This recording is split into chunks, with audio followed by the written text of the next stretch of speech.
जी students, अस्सलाम वालेकुम। This is Sajid Kapadia, principal केना स्कूल ऑफ बिजनेस स्टडीज। उम्मीद है तमाम लोग खैरियत से होंगे। आज हमारे साथ हैं हमारी एशिया फैकल्टी के rock star, shining star sir Junaid Khalid. Junaid, कैसे हैं आप? खैरियत से? जी अल्हम्दुलिल्लाह सर, आप कैसे सर? खैरियत से? जबरदस्त। जुनैद, ये बताएं, F7 पढ़ाते हुए, टीचिंग करते हुए कितने साल हो गए? Sir I could remember that since 2014 अल्हम्दुलिल्लाह 9 to 10 years अल्हम्दुलिल्लाह हो चुके हैं मुझे टीचिंग फैटर्निटी के अंदर होते हुए। एंड माशाल्लाह 9-10 साल हो चुके हैं। जबरदस्त। Why accounting Junaid? Why F3? Why F7? Why not theory? Why not F5? Why not F8? जी F8 तो डेफिनेटली रिप्लेस नहीं कर सकता सर मैं। और दूसरी बात ये कि फाइनेंशियल के अंदर अल्हम्दुलिल्लाह पहले से ही इंटरेस्ट है। When I was a student in CA, तो अल्हम्दुलिल्लाह तभी मेरा इंटरेस्ट था फाइनेंशियल अकाउंटिंग और रिपोर्टिंग की तरफ।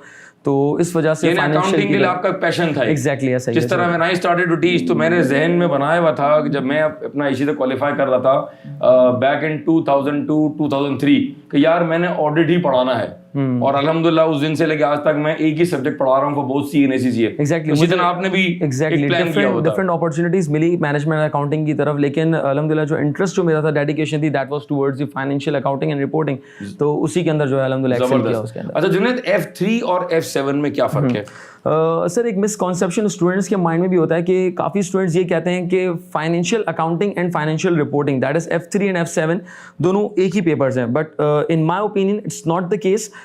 F3 is financial accounting, we are dealing exclusively with the control account, reconciliation, correction, यानी कि इसको यूँ कहेंगे इट्स अ क्लेरिकल वर्क। लेकिन रिपोर्टिंग की जब हम बात करते हैं तो we are dealing with the IFRS and approximately 26 और 25 स्टैंडर्ड्स हैं जो कि F7 के अंदर टेस्ट किए जाते हैं। तो दैट इज कंप्लीटली डिफरेंट। और अगर मैं पेपर रेफरेंस बात करूं, पेपर रेफर करूं कि F3 का 20% पेपर अप्रॉक्सीमेटली जो कि F7 के अंदर कैरी फॉरवर्ड होता होगा, otherwise 80% is completely a new area. तो अगर मैं यूं रिफ्रेश करूं जुनैद की बात को, अगर आपने F3 पढ़ा हुआ है तो आप F7 में वही चीज दोबारा पढ़ोगे 20% तक, एग्जैक्टली 25% और बाकी सारा नया एरिया होगा।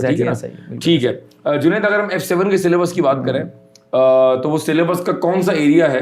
हो सकता है ये वीडियो वो बच्चे देखें जिनका F7 का अटेम्प्ट अब होगा, वो फर्स्ट अटेम्प्ट देने जा रहे होंगे। हो सकता है ये वीडियो वो बच्चे देख रहे हो जो अनफॉर्चुनेटली किसी प्रीवियस अटेम्प्ट के अंदर F7 पास ना कर सके हो। तो ये वीडियो दोनों के लिए बड़ी रेलिवेंट है। F7 का वो कौन सा एरिया है? वो 2-3 एरियाज हैं, 4 एरियाज हैं जो आप समझते हैं कि अगर सर बच्चा ये प्रिपेयर कर ले और अच्छे से प्रिपेयर कर ले, जो मैंने लेक्चर्स दिए हैं, जो मैंने पास पेपर्स कराए हैं, अगर उनको अटेम्प्ट कर ले सर, तो ये पेपर आप आराम से पास कर सकते हैं। What are those areas? Sir सबसे बड़ा जो ड्रॉबैक कहूंगा, एक लिमिटेशन कहूंगा F7, जैसे कि नॉर्मली अगर F6 का पेपर आप देखें तो F6 के अंदर सेक्शन B और सेक्शन C के अंदर एग्जामिनर ने गाइडलाइंस दी हुई हैं ACC की तरफ से कि कौन से एरियाज सेक्शन B या सेक्शन C के अंदर टेस्ट किए जाएंगे। बट इन F7 इस तरह की कोई भी गाइडलाइंस हमें ACC की तरफ से नहीं मिलती। ठीक है। बट पास्ट ट्रेंड को, पास्ट एक्सपीरियंस को देखते हुए 2-3 टॉपिक्स हैं जो कि मैं हाईलाइट करता हूँ, स्टूडेंट्स को भी इसकी इंपॉर्टेंस बता रहा हूँ। Number 1 is the consolidation. Number 2 is the final account.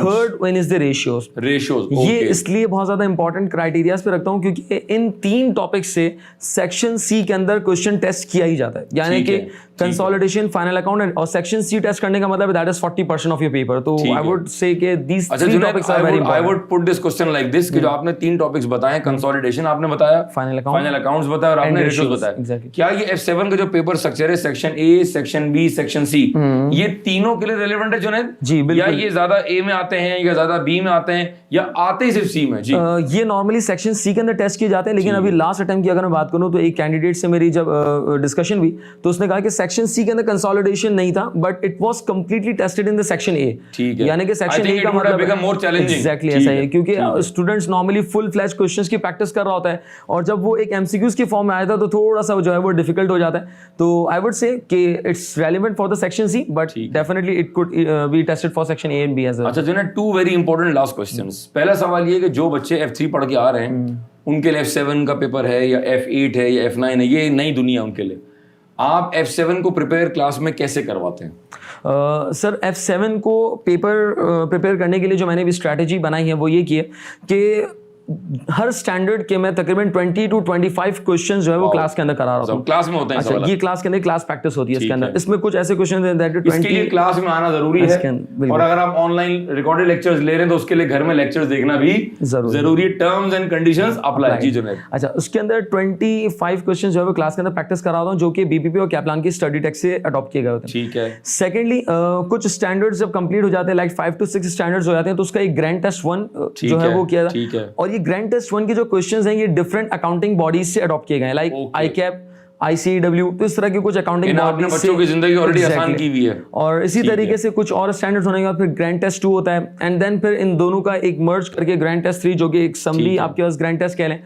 Afterwards mock 1, mock 2, mock 3, फिर उसके बाद एग्जामिनर हर अटेम्प्ट के अंदर, यानी कि हर हाफ ईयर के अंदर एक एग्जामिनर रिपोर्ट इशू की जाती है। ओके। उस एग्जामिनर रिपोर्ट के अंदर कुछ डिफिकल्ट एमसीक्यूज एग्जामिनर हाईलाइट करता है। Okay. As we all know that कि हमारे पास एसीसी के पास पेपर्स नहीं है, लाइक सेक्शन ए और सेक्शन बी के। सही है। तो उसके जो कुछ डिफिकल्ट एमसीक्यूज होते हैं एग्जामिनर अपनी रिपोर्ट के अंदर उसको हाईलाइट करता है। तो उन एग्जामिनर रिपोर्ट्स के जितने भी डिफिकल्ट एमसीक्यूज हैं वो मैंने एक जगह पे जो है वो कंपाइल किया, क्लास में डिस्कस होते हैं, क्लास के अंदर डिस्कस होते हैं, उसकी प्रैक्टिस होती है।